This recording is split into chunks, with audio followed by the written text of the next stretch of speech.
uji independensi ya, independensi. Oke.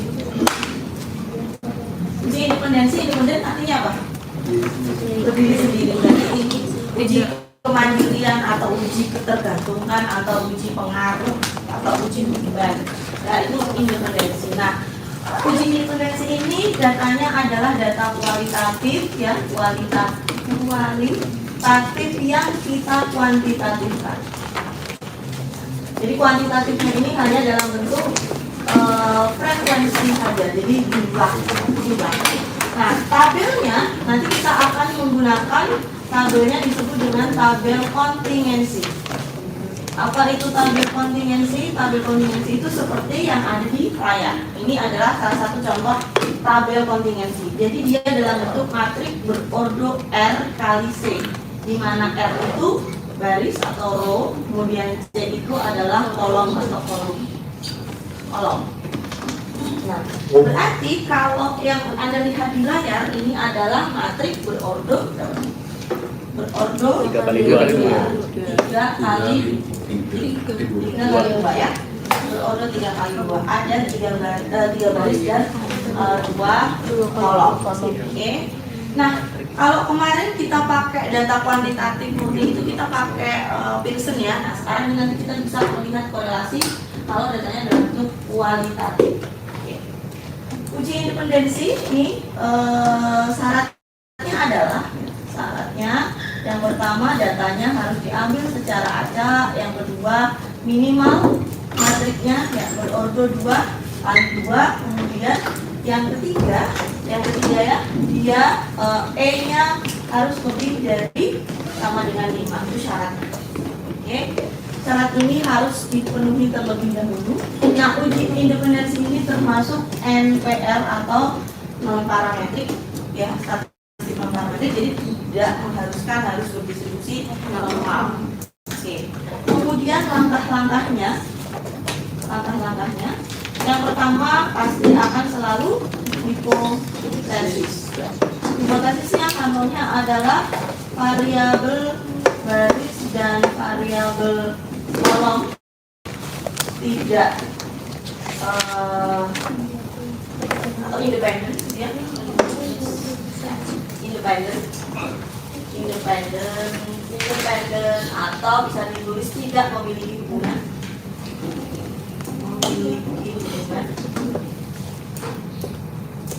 Kemudian HA-nya itu variabel baris dan kolomnya adalah dependen atau memiliki hubungan.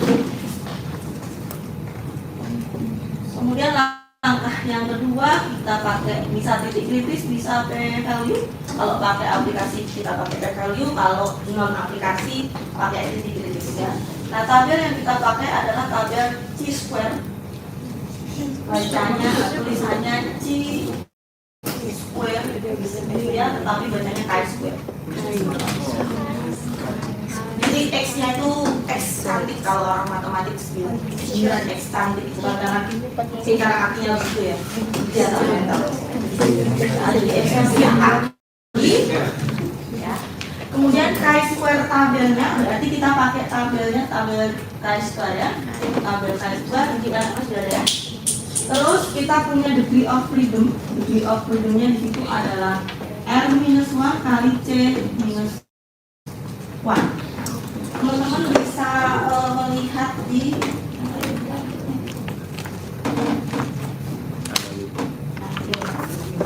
kita lihat ya. Jadi chi-square itu peruntukannya sangat banyak, distribusi chi-square. Nggak kelihatan ini di sini. Peruntukannya adalah bisa digunakan untuk mencari goodness of fit, uji kebaikan model. Kemudian bisa digunakan untuk mencari kontingensi tabel atau uji independensi, dan di sini pakai Kruskal-Wallis test. Terus bisa dipakai untuk mencari confidential interval atau CI kalau kita bekerjanya pada data varians. Ya, oke, ini degree of freedom. Cara bacanya, misal contohnya ya. Contoh saya punya R-nya berapa tadi? 3, kemudian kolomnya 2, maka DF-nya 2 kali 1 berarti 2. Misalkan kita punya alfanya 0,05, berarti kita punya chi-square tabelnya sama dengan chi-square 0,05,2. Berarti kita lihat di situ lihat videonya 2 ada 0,05 ya. Di sini masih nggak kelihatan.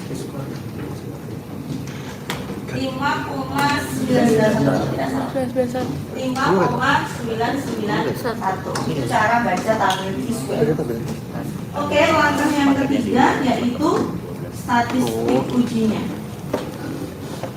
Statistik ujinya rumusnya adalah chi-square sama dengan sigma data observasi dikurangi dengan data ekspektasi, kita kuadratkan ini dibagi dengan jadi hati-hati ya, nulisnya ini itu hati-hati. Jadi yang disigmakan adalah yang di dalam kurung ini. Jadi ini tidak akan sama kalau Anda gini ya, O, E, terus ini Anda bagi E, baru Anda kuadratkan. Ya, jadi O dikurangi E dulu dikuadratkan, baru dibagi dengan E. Itu yang perlu diperhatikan. Siapa itu O? O itu adalah data observasi. Oke, kemudian E itu adalah ekspektasinya. Ekspektasi. Oke, nah kemudian kita masih akan mencari E-nya siapa? E-nya itu adalah row total. Oke, dikali dengan kolom total. Total dibagi dengan grand total. Apa itu grand total? Sekarang kalau saya punya data, misalkan saya punyanya matrik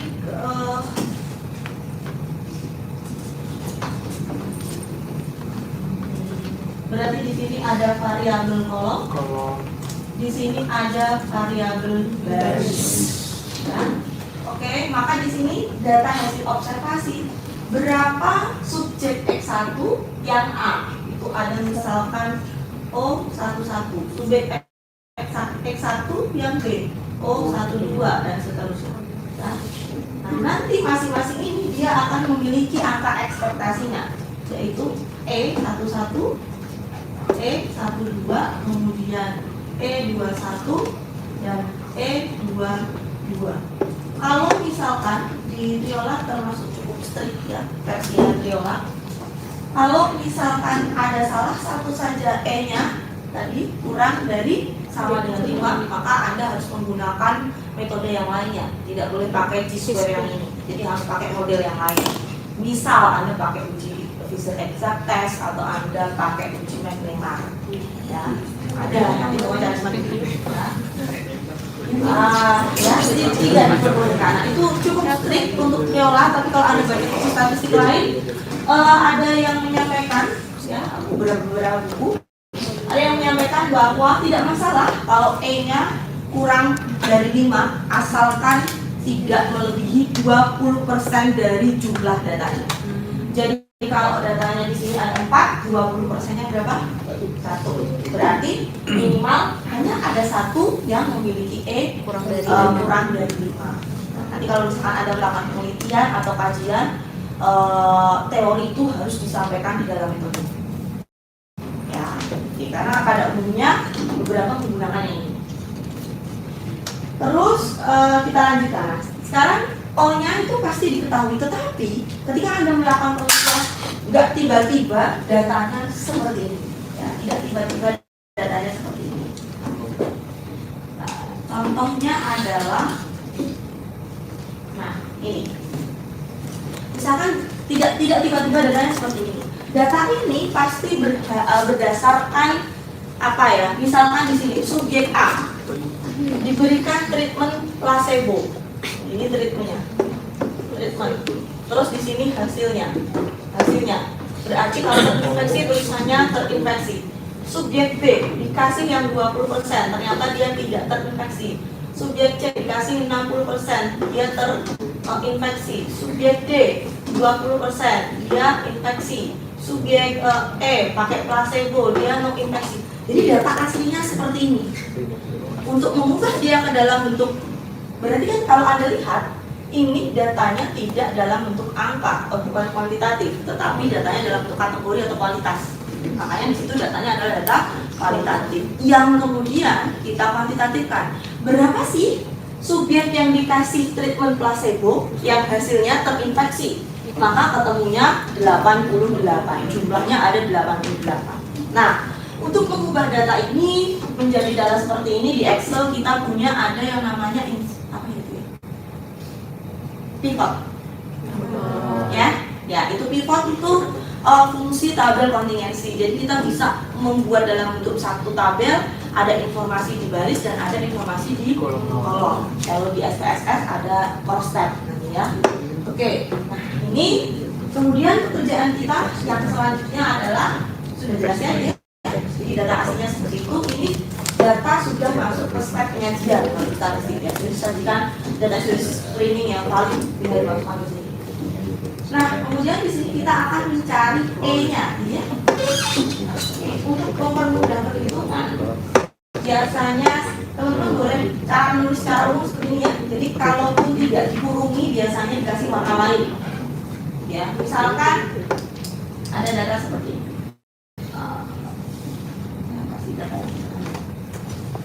Ada A, B, X1, X2. Misalkan di sini 10, 12, terus di sini 20 sama 10. Maka 10, 12, 20, 10 itu adalah data hasil observasi yang sudah disajikan. Maka teman-teman harus mencari E-nya. Biasanya nanti akan diberikan tanda kurung seperti ini atau dikasih warna yang lainnya. Oke, sekarang kita akan mencari E. Langkah pertamanya adalah teman-teman harus mencari jumlahnya. Nah, berarti di sini ada jumlah. Berarti di sini adalah jumlah dari row 1, jumlah dari row 2. E di sini jumlah dari kolom 1 dan di sini jumlah dari kolom 2. Maka di sini disebut dengan N besar atau grand total. Ini grand totalnya. Yang perlu teman-teman perhatikan adalah berarti ini kita punya total kolom 1 berapa nih? 30 di sini, 12 yang di sini. Oh yang 22. Oke, yang di sini juga 30, maka grand totalnya 50. Jadi grand total itu tidak dikalikan 2 ya. Ini ditambah ini tidak. Karena komponen datanya kan yang ada di dalam ini totalnya berapa? Pasti 52. Antara baris dan kolom itu sama. Kalau beda berarti ada yang salah. Ya, relatif. Oke, hati-hati berarti kesalahan sering terjadi di grand total. Sekarang kita mau mencari E-nya. Berarti teman-teman bisa pakai tabel manual seperti ini. Oh, misalkan itu ada O11, O12, O21, O22. Di sini ada E. Berarti kita mau nyari E11, E12, E21 dan E22. Rumus E tadi adalah kolom total dibagi dengan grand total. Kita mulai dari E11. E11 letaknya di sini, berarti R1 dikali C1 dibagi grand total. Berarti ikutin row-nya. Berarti row 1 total kolom 1 dibagi dengan grand total. E12 berarti row 1 kolom 2. Ikutin aja indeks yang di bawahnya. Jumlah dari baris 1, jumlah dari kolom 1 dibagi N dan seterusnya kolom 2.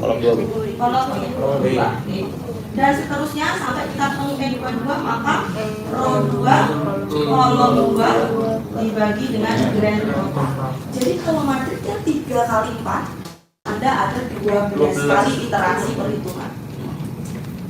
Nah, itu baru mencari E. Padahal rumus kita adalah dikurangi dengan E. Ya, oke. Jadi teman-teman tambahkan di sini O dikurangi dengan E dikuadratkan dibagi dengan E. Ya, baru di bawah sini kita akan ketemu sigmanya itu sama dengan T square gitu.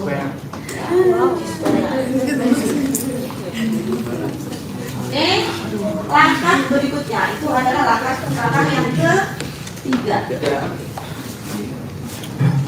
banget sih nanti. Langkah yang keempat, langkah yang keempat berarti keputusannya. Bagaimana keputusannya? Nah, bentuknya T-square maka pasti menceng ya, karena kuadrat berarti selalu positif. Berarti di sini ada T-square tabel. Oke. Berarti di sini kalau misalkan dia terletak di sini, maka dia di daerah reject. Kalau dia terletak di sini, itu reject. Ini kalau kita pakai titik kritis. Tapi kalau kita pakai p-value, masih ingat? Kalau titik itu versusnya titik ini. Kalau luas daerah berarti versusnya adalah titik kritis ini. Titik kritis ini luas daerahnya berapa? Peluangnya Luas daerahnya berapa? Ini ke sini. Berarti siapa yang dihasil? Alfa dong. Kalau yang di sini 1, berarti ini alfa. Berarti kalau saya punya titiknya kuadrat hitung di sini, berarti lebih gede atau kurang dari 1? Luas daerahnya. Kalau daerahnya di sini, maka luas daerah di sini. Kurang dari ya. Ini versusnya alfa. Oke. Jadi di sini kalau pakai p-value, kalau p-value-nya kurang dari alfa, maka dia akan reject 0. Betul ya? Oke. Tapi kalau p-value-nya lebih dari alfa, maka dia akan fail to reject. Ya, karena dia melebihi batas alfanya. Jadi kalau T-square-nya di sini, kalau kita pakai titik di sini berarti setelah tadi kita tulis ya. Tapi kalau kita pakai luas daerah, kita perluas nih. Luas daerahnya melebihi batas yang telah ditentukan. Jadi dia reject itu kalau kita pakai p-value. Jadi ini biasanya nanti akan kita gunakan kalau kita pakai software. Kalau manual cukup susah, kita nyari p-value. Yang p-value itu peluang. Maka simpulannya adalah kalau dia reject 0 berarti balik ke sana. Berarti antara baris dan kolom reject memiliki saling tergantung. Ya. Kalau dia simpulannya fail to reject 0 maka tidak saling bebas, tidak memiliki. Oke. Coba kita kerjakan di sini sudah ada di PPT. Jadi teman-teman coba kerjakan yang saya sekaligus sudah saya tunjukkan.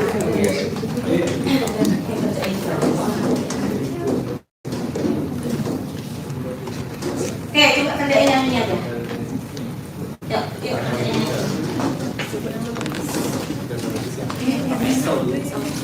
Sampai esok, itu kerjanya manual ya. Sekarang boleh pakai Excel.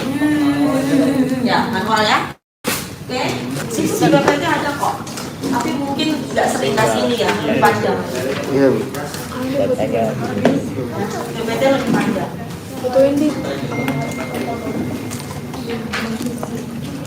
Nah, sekarang apakah ada hubungannya antara tingkat pendapatan dengan kunjungan ke puncak?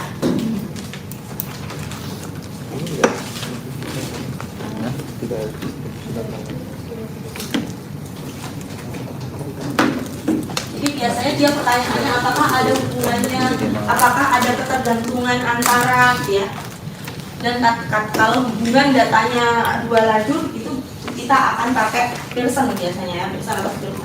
Tapi kalau di sini kita lihat ya dia pakainya adalah yang kualitatif, rendah menengah,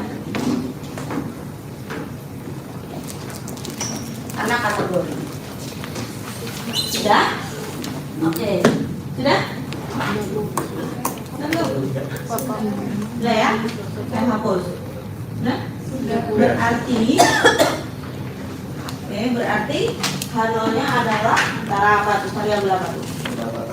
Ya, variabel pendapatan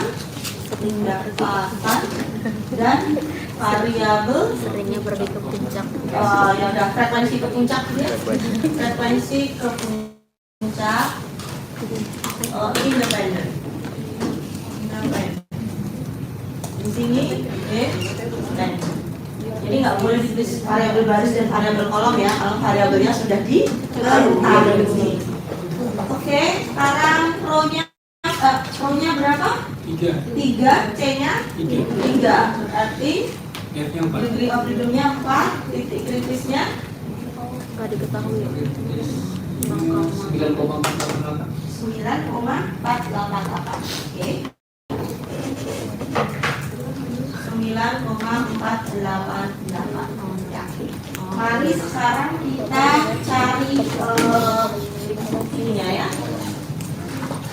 E-nya.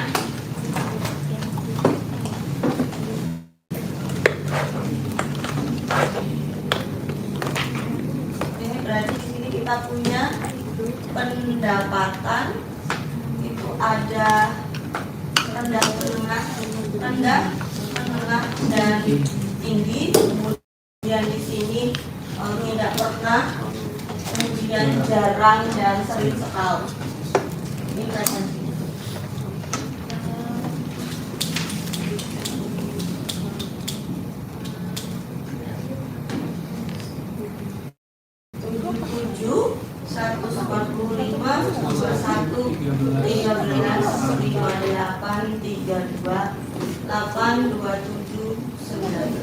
Oke, berarti langkah pertama kita mesti nyari totalnya ya.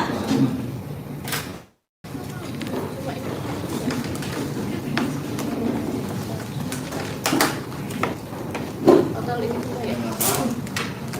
Jam 8. Ya, Aji.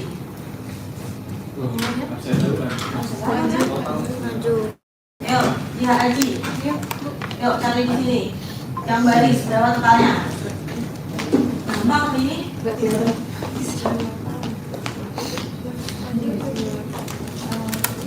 Di situ aja. Oh ya, udah sini. Ternyata. Ya kerjain.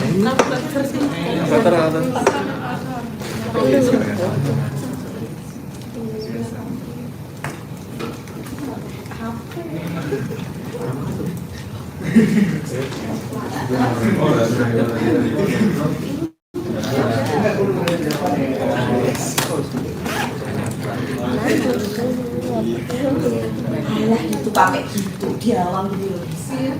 Kalkulatornya. 230.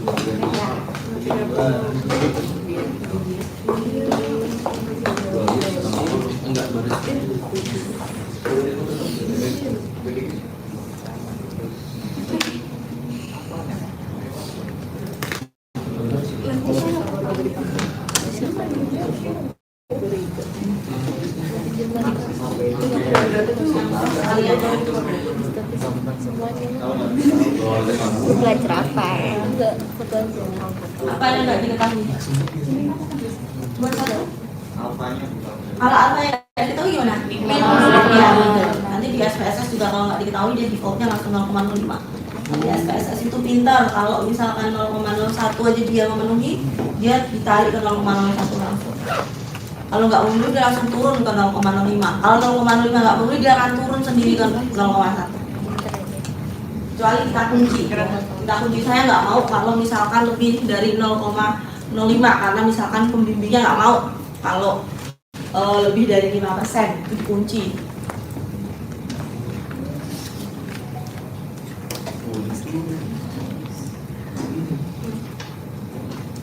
Apalagi pas? Ya, oke, makasih ya.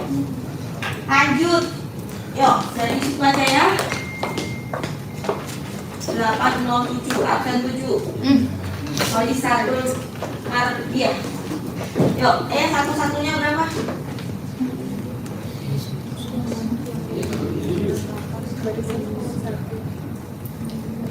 Saya kalkulator. 145 tuh. 145. Yuk, satu-satunya berapa? Yang itu 7. Aku ke bawah dulu ya, 1121. Boleh ke kanan dulu. pasangannya. Ya, yang udah ketemu berapa ini? S1? 9.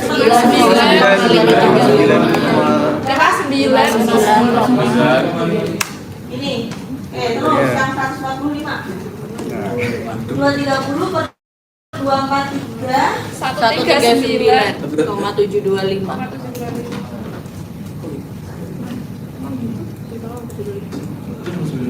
Ini S1 1 139,725. 139, oke lanjut 43,74 lanjut 25,232 yang 58 59,225 yang 32 18,54. 54 lanjut yang berapa 9,72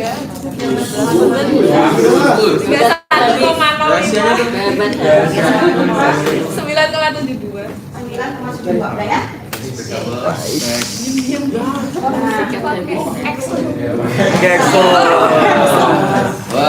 Terus di sini berarti tinggal O dikurangi E kuadrat dibagi dengan E. Silahkan dihitung. Saya hitung ini terus saya minta Anda berarti 77 dikurangi 59,53 dikuadratkan dibagi 59,53.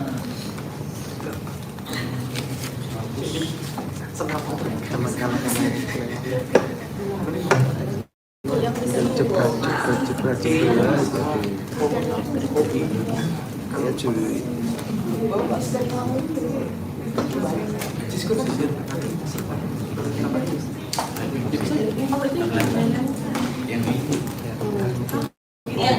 Iya.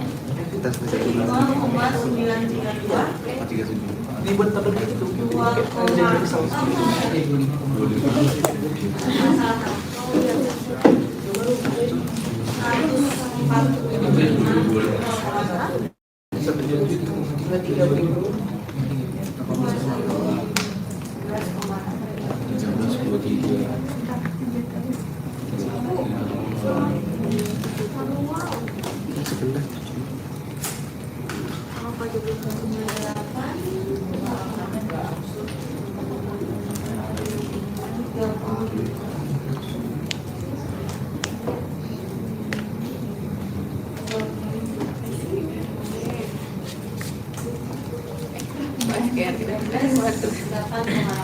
Oke.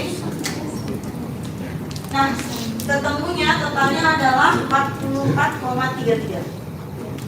Gue yang kelewat ya. Ada yang terlewat? 1, 2, 3, 4, 5, 6. Oh iya, ada yang terlewat. 21, 13, 58, 32, yang 8. 2,06. Ini ya, 2,06. Oke. Hasilnya 44,33. Berarti kalau begitu keputusannya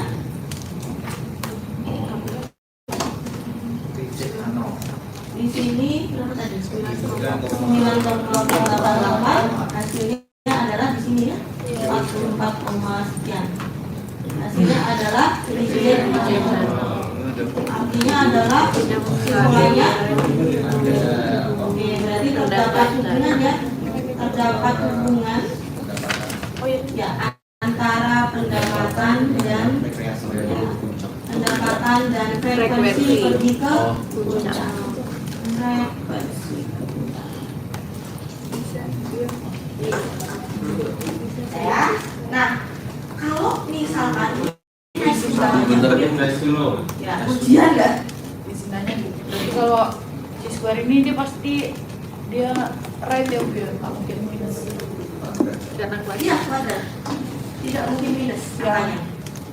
Jadi kalau minus pasti jelas pekerjaan kita salah. Oke. Ya. ada hubungan sama seperti si Pearson ataupun si Sperman, ya. Kalau ada hubungan maka kita harus melihat bagaimana hubungannya. Baik saja, nggak gitu kan jawabannya ya. Bagaimana hubungannya berarti bisa kuat, bisa lemah, bisa sedang dan seterusnya. Maka kalau nanti ini kita harus mengkonversi angka-angka yang kita miliki, ya, korelasinya didapat dengan koefisien kontingensi dibagi dengan BAT, batas atas tertinggi. Siapa itu koefisien kontingensinya? Yaitu C² dibagi dengan C² kuadrat ditambah dengan grand totalnya, ya. Grand totalnya berarti tadi sebesar 400. Nah, kemudian di sini BAT-nya, batas atas tertinggi, itu rumusnya adalah minimum row kolom. Jadi kalau barisnya 3, kolomnya 3 berarti sama dengan 3. Tetapi kalau barisnya 2, kolomnya 3 berarti di batas atas tertingginya adalah 2. Ya, oke. Berarti kita cek nih sisinya berapa? Pasti cari berapa sisinya. Akar